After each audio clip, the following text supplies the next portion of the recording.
Dewan Pimpinan Pusat, DPP, PDIP mengancam tidak akan melantik calon legislatif dari partainya yang nantinya terpilih sebagai anggota DPR RI maupun DPRD untuk periode 2024 hingga 2029, namun suara di dapilnya gagal memenangkan pasangan nomor urut 3, Ganjar Pranowo Mahfud MD untuk Pilpres 2024.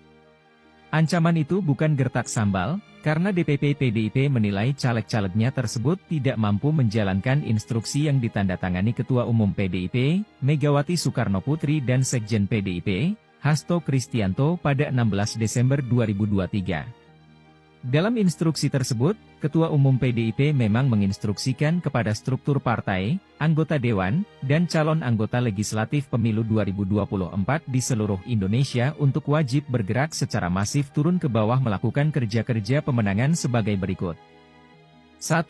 Wajib memenangkan PDI Perjuangan dan Ganjar Pranowo, Mahfud MD di setiap TPS, hingga berjenjang ke atas di setiap RT, RW, dusun, desa, kecamatan, kabupaten, kota dan provinsi harus linear antara suara caleg, suara partai dengan suara Ganjar Pranowo, Mahfud MD. 2. Perolehan caleg di setiap dapil minimal harus linear, sama dengan perolehan suara pasangan Ganjar Pranowo, Mahfud MD, atau bahkan harus lebih besar dari suara caleg untuk mencapai target pemenangan Pilpres 2024.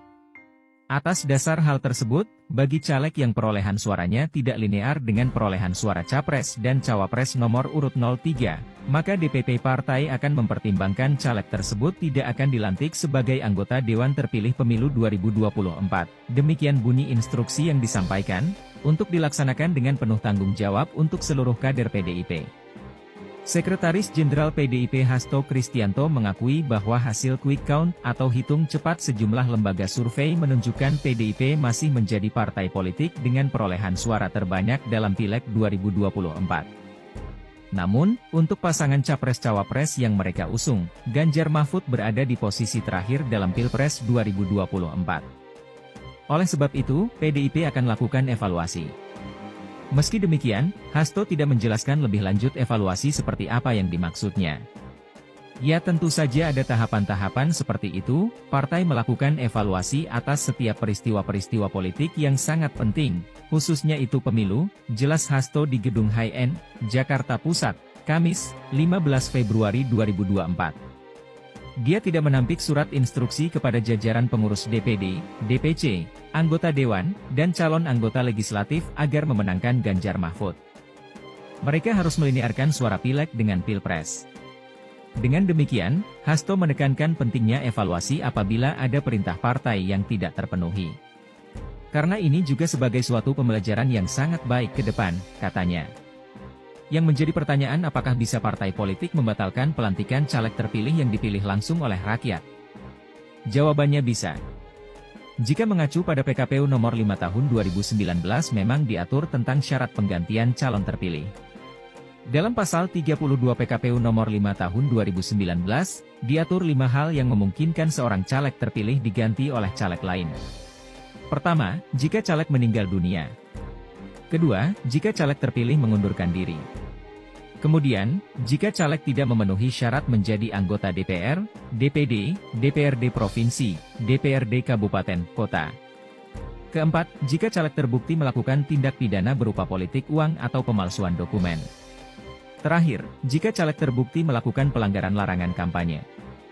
Aturan yang sama tertuang dalam Pasal 426 Undang-Undang Nomor 7 Tahun 2017 tentang Pemilu. Partai bisa membatalkan pelantikan caleg terpilih dengan alasan caleg tidak memenuhi syarat menjadi anggota DPR, DPRD Provinsi, DPRD Kabupaten, Kota. Adapun alasan kuatnya, caleg tersebut dipecat keanggotaan partai.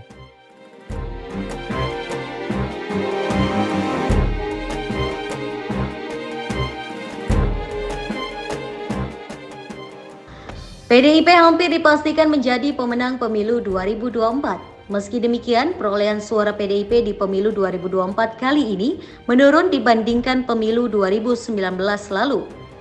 Beberapa caleg petahana PDIP juga diprediksi bakal gagal kembali melangkah ke Senayan. Adapun caleg petahana PDIP yang tak bisa lolos diantaranya ialah Masinton, Eriko Sotarduga, Arteri Dahlan, Krisdayanti, Johan Budi, dan Jarod Saiful. Mereka tak dapat kembali menduduki kursi parlemen dikarenakan adanya pendatang baru. Seperti diketahui, Masinton bertarung di Dapil DKI Jakarta II.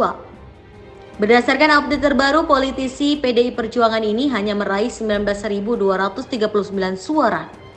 Namun, PDIP kemungkinan hanya akan memperoleh jatah 1 kursi. Sementara itu, caleg PDIP di Dapil ini yang memperoleh suara terbanyak adalah Once Mekel dengan 25.193 suara. Hal yang sama juga terjadi pada Eriko Sotarduga yang bertarung di Dapil DKI Jakarta II. Eriko sendiri hanya memperoleh suara sekiranya 19.625.000.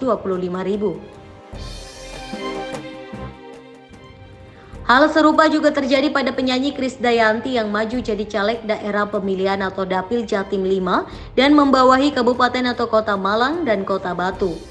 Hingga Senin 4 Maret 2023 pukul 9.26 waktu Indonesia Barat, Krisdayanti baru memperoleh 41.594 suara dan berada di peringkat ketiga suara caleg tertinggi di partainya. Meski mendapatkan suara tinggi, KD gagal lolos lantaran stok 2 kursi diprediksi akan ditempati Ahmad Basara dan Andreas Edi Susetio.